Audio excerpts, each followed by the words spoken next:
Assalamualaikum warahmatullahi wabarakatuh. Terima kasih kepada barisan panel yang sudi bekerjasama untuk mengadakan perbincangan berkenaan dengan permasalahan dunia kesusastraan. Namun terlebih dahulu saya ingin memperkenalkan barisan panel yang terdiri daripada Ahmad Sofyan selaku panel pertama. Seterusnya Nur Ajira Mahzir, dan seterusnya Ridwan Sohar dan akhir sekali Nurul Syahira. Dan saya sendiri selaku moderator yang akan bertanyakan soalan dan akan mengulas semula apa yang akan dikatakan oleh barisan panel kita pada hari ini. Jadi tanpa membuang masa, saya akan mengusulkan tentang makluman awal tentang permasalahan dalam dunia kesusastraan.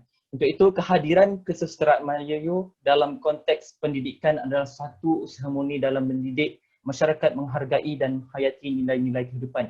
Oleh itu, bagi menzahirkan hal tersebut tercapai, ia perlu diajar dari peringkat sekolah untuk membentuk generasi muda yang berupaya menghayati nilai-nilai sastra dan kehidupan. Namun begitu, kesusastraan Melayu tidak terlepas dengan permasalahan atau isu yang dianggap menjadi sebagai suatu cabaran terhadap matlamat kesusastraan Melayu. Jadi hari ini, forum ini sesuai dengan temanya akan membawa kita semua terhadap perbincangan berkenaan permasalahan dunia kesusastraan Melayu. Untuk soalan pertama, Saudari Syahira, permasalahan pemilihan teks dan bahan kesusastraan dilihat sebagai satu permasalahan yang serius dalam bidang pengajaran. Namun demikian, sehingga ke hari ini permasalahan ini masih tiada jalan penyelesaian yang pasti.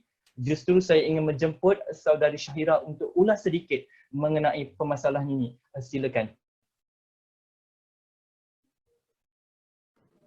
Terima kasih saya ucapkan kepada moderator di atas persoalan yang dikemukakan tadi.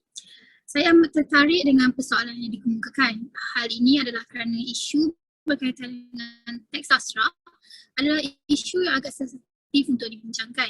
Namun, seperti yang kita bersehangat tentang kesesuaiannya dalam bidang pendidikan. Sebagai contoh, seperti yang kita tahu, saya rasa penelitian lain pun tahu mengenai novel Pantai Kasih yang telah mendapat kritikan daripada masyarakat dan juga pendidik kerana dikatakan tidak menggambarkan kehidupan realiti sebenar dunia perubatan dan juga teks tersebut yang dikatakan mempunyai unsur-unsur lucah.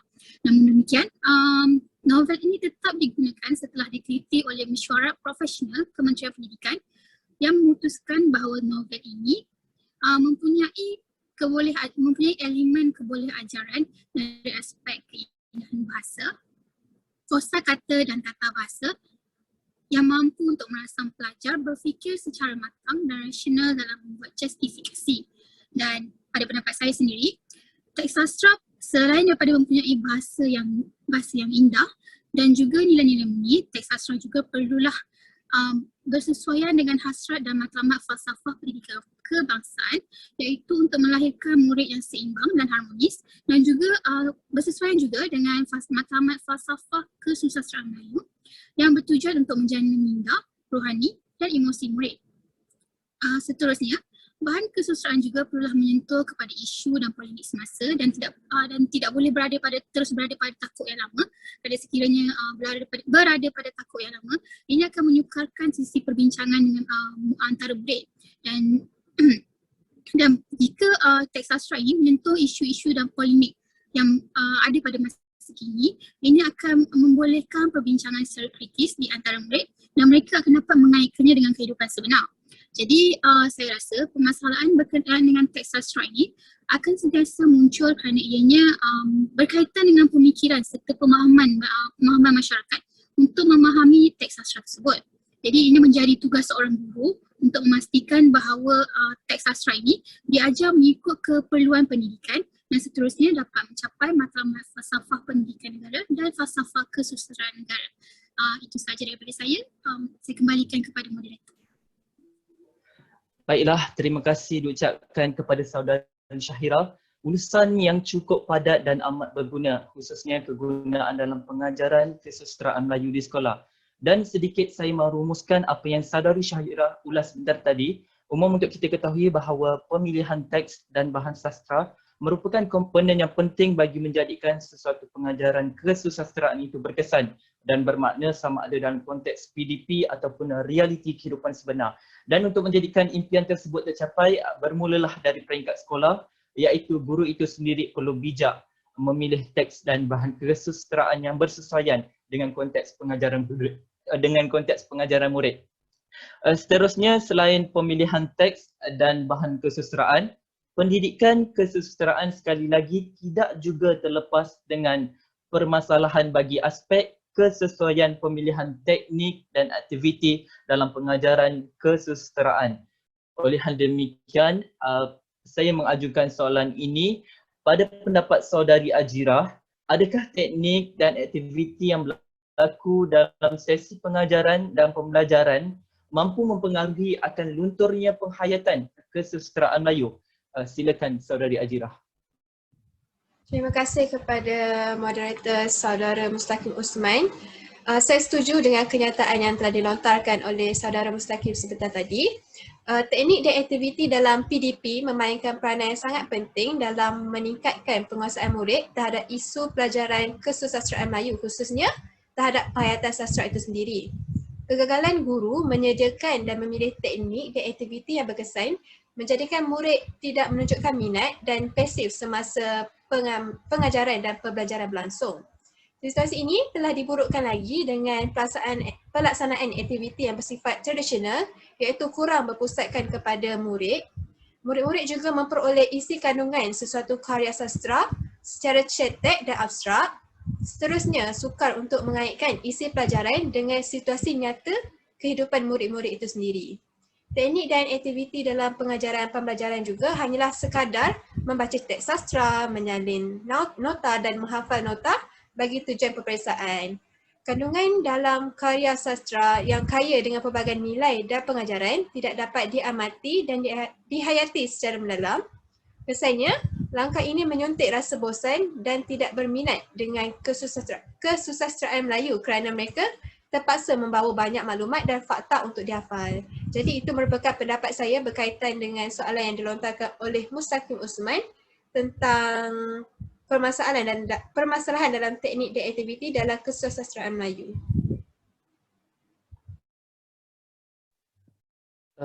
Baiklah, terima kasih saudari Ajirah tentang berkongsi pendapat yang cukup kritis terhadap aspek kesesuaian pemilihan teknik dan aktiviti. Perkara yang ingin saya gariskan atau highlightkan di sini ialah tentang bagaimana padah yang akan berlaku sekiranya guru masih lagi menggunakan corak pengajaran yang bersifat tradisional semata-mata, yang lebih kepada pembacaan teks semata-mata tanpa penghayatan nilai yang terkandung dalam sastra. Dan menjadi lebih parah lagi apabila murid menonjolkan sikap yang pasif dan kurang minat akan nilai sastra yang akan bawa dalam kehidupan mereka sendiri. Bayangkan jika hal ini terus-menerus berlaku, dikhawatirkan akan kepentingan sastra semakin tenggelam dan dipandang sepi. Baiklah, seterusnya berkenaan sukatan mata pelajaran kesusasteraan Melayu. Seperti mana yang kita sedia maklum, sastra itu sendiri merangkumi aspek yang luas. Jadi agak menjadi suatu cabaran kepada ejen pelaksana, khususnya guru untuk mengajar sastra kepada murid-murid. Namun untuk menetapkan standard pengajaran sastra di peringkat sekolah, Kementerian Pendidikan telah membina sukatan mata pelajaran kesusasteraan Melayu. Justru saya ingin bertanyakan soalan kepada panel saudara Sofian. Saudara Sofian, apakah komen atau pendapat saudara tentang sukatan mata pelajaran kesusasteraan Melayu yang sedia ada kini? Dipersilakan. Baiklah, terima kasih Tuan Moderator atas soalan yang diajukan kepada saya. Baik, bagi menjawab persoalan itu, pertama sekali kita perlu melihat semula kepada falsafah pendidikan kesusasteraan Melayu. Apakah yang disebut dalam falsafah aspirasi falsafah pendidikan kesusasteraan Melayu? Pendidikan kesusasteraan Melayu di Malaysia bertujuan untuk menjana minda, rohani, emosi, mengukuhkan jati diri, menyuburkan budaya bangsa dan memupuk sikap berdaya saing ke arah pembinaan insan bestari. Okey, sukatan pada masa ini adalah jelas memfokuskan 3 elemen utama, iaitu apresiasi sastra, pembangunan insan dan pengkaryaan. Iaitu 3 elemen ini jelas dinyatakan dalam DSKP, iaitu Dokumen Standard Kurikulum dan Pentaksiran. Elemen ini dilihat adalah bertepatan dengan kehendak aspirasi falsafah pendidikan kesusasteraan Melayu yang membentuk seorang murid yang berfikiran kritis dan kreatif, inovatif dan insan yang seimbang. Walau bagaimanapun, Tuan Moderator, sukatan ini perlu disemak semula dari semasa ke semasa agar ianya sejajar dengan kehendak dan keperluan semasa mengikut arus peredaran zaman. Adalah tidak mustahil untuk menerapkan elemen sains dan teknologi maklumat pada sukatan mata pelajaran kesusasteraan ini pada masa akan datang. Ini merupakan satu proses suntikan baharu dan memberi nilai tambah terhadap mata pelajaran kesusasteraan yang diajarkan di sekolah. Tidak mustahil ya Tuan Moderator untuk kita pada masa akan datang dan juga untuk menjadikan sukatan kesusasteraan ini sejajar dengan peredaran zaman, sains dan teknologi diterapkan masuk seperti pada masa yang sama sistem ekonomi, politik dan juga pentadbiran. Elemen-elemen ini diterapkan dalam kesusasteraan Melayu untuk diajarkan kepada murid, dan pada masa yang sama ini merupakan satu usaha yang dilakukan untuk menjadikan aliran sastra yang diajarkan di sekolah ini menjadi sifat inklusif dan juga versatile, iaitu boleh membimbing dan juga membentuk para pelajar yang seimbang dan juga berdaya saing di semua peringkat global khususnya. Itu saja.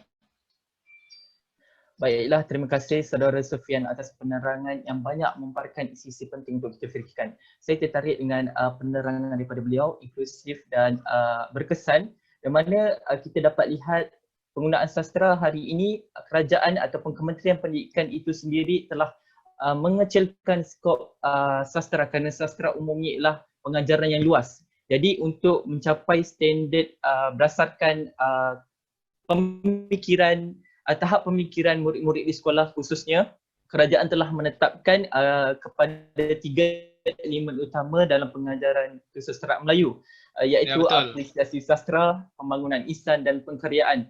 Jadi meskipun kerajaan telah menetapkan kepada bahagian-bahagian tersebut, saya percaya untuk mengajar kesusasteraan Melayu kepada murid-murid bagi memfokuskan ketiga-tiga aspek tersebut merupakan suatu pendekatan terbaik untuk masa kini yang dibuat oleh Kementerian Pendidikan. Jadi seterusnya dan akhir sekali, ini merupakan soalan terakhir yang akan ditujukan kepada panel kita, iaitu Saudara Ridwan. Masalah perancangan pengajaran merupakan antara permasalahan dalam pendidikan kesusasteraan Melayu. Guru kesusasteraan itu sendiri dikatakan menjadi dasar kepada berlakunya masalah ini. Jadi apakah pandangan Saudara Ridwan berkenaan perkara ini? Dipersilakan. Ya, boleh dengar suara saya dengan jelas, Moderator? Saya dengar dengan jelas. Okey, baik. Okey, berbalik kepada soalan itu juga,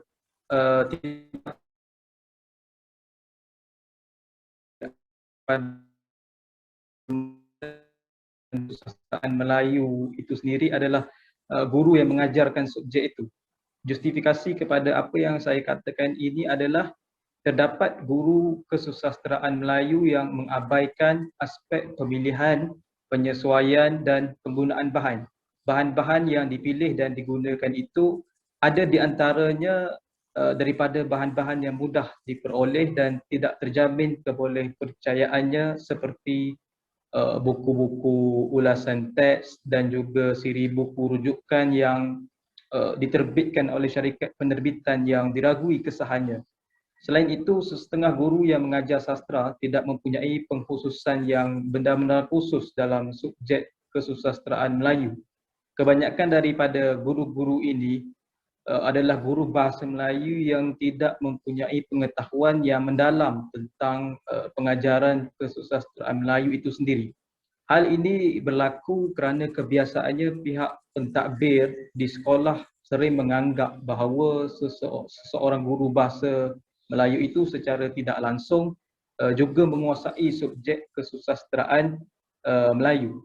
Tanggapan sebegini akhirnya menyebabkan guru yang tidak mempunyai kemahiran yang mendalam berkaitan dengan subjek kesusasteraan Melayu agak terhad dan juga minimum. Selain itu, gaya pengajaran guru yang bercorak konvensional dan membosankan turut menyumbang kepada berlakunya permasalahan ini. guru-guru sastra kebanyakannya lebih cenderung untuk menggunakan beberapa kaedah seperti kuliah, memberikan nota dan latihan berpadu. Hal ini menyebabkan pelajar itu tidak dapat menghayati nilai-nilai estetika yang terdapat dalam karya. Jika boleh, ingin saya sarankan Tuan Moderator, antara langkah bagi mengatasi isu-isu yang saya sebutkan sebentar tadi termasuklah penggunaan teks Komsas dengan lebih sistematik dan juga pengkhususan mata pelajaran kesusastraan Melayu kepada guru yang benar-benar pakar dengan subjek tersebut, serta pelaksanaan kaedah pengajaran yang lebih bersifat moden dan kontemporari, dengan kata lain kaedah pembelajaran abad ke-21. Itu jawapan saya untuk soalan Tuan Moderator. Terima kasih. Terima kasih diucapkan kepada Saudara Ridwan tentang penerangan yang cukup jelas dan padat daripada beliau. Jadi apa yang saya dapat yang mengabaikan aspek kesahan ataupun kebolehpercayaan terhadap kesesuaian pemilihan teks sastra untuk dijadikan sebagai bahan pengajaran. Golongan ini dikhawatiri menggunakan bahan pengajaran yang meragukan kesahannya, dan akibatnya nanti ia mampu pemikiran murid itu mengenai kesusastraan. Jadi hal seperti ini dikatakan juga tidak boleh disalahkan kepada guru bahasa Melayu semata-mata, kerana ada juga faktor pengaruhnya daripada sekolah itu sendiri, kerana ada setengah sekolah yang masih memilih guru bahasa Melayu yang tiada sandaran akan pengetahuan sastra untuk mengajar sastra dengan lebih mendalam. Jadi guru itu sendiri yang mempunyai ilmu yang terhad dan tidak punya kemahiran yang khusus untuk pengajaran kesusastraan Melayu. Untuk itu berakhirlah kita punya sesi pembincangan mengenai permasalahan dunia kesusastraan. Namun ada juga rumusan terakhir yang ingin saya bentangkan ataupun simpulkan, iaitu pemilihan teks dan bahan kesusastraan, pemilihan teknik dan aktiviti yang dilaksanakan, sukatan pelajaran kesusastraan Melayu, rancangan pembelajaran. Keempat-empat permasalahan kesusastraan Melayu yang dibincangkan sebentar tadi dikatakan sebagai inti tonggak yang mana sebagai bakal guru kita perlu mengambil tahu tentang bagaimana permasalahan-permasalahan ini muncul dan bagaimana cadangan-cadangan yang dilontarkan oleh pihak profesional untuk mengatasi permasalahan ini. Dengan harapan kita sebagai bakal guru nanti akan dapat mengubah gaya pengajaran yang lebih bersifat empirikal, dan pengajaran itu sendiri mampu kita kaitkan dengan kehidupan nyata berdasarkan prinsip pengajaran kesusastraan Melayu. Itu sahaja daripada saya.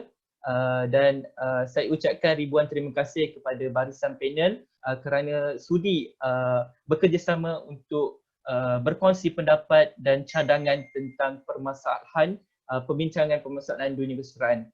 Saya sudahi dengan wabillahi taufiq hidayah. Assalamualaikum warahmatullahi wabarakatuh. Waalaikumsalam warahmatullahi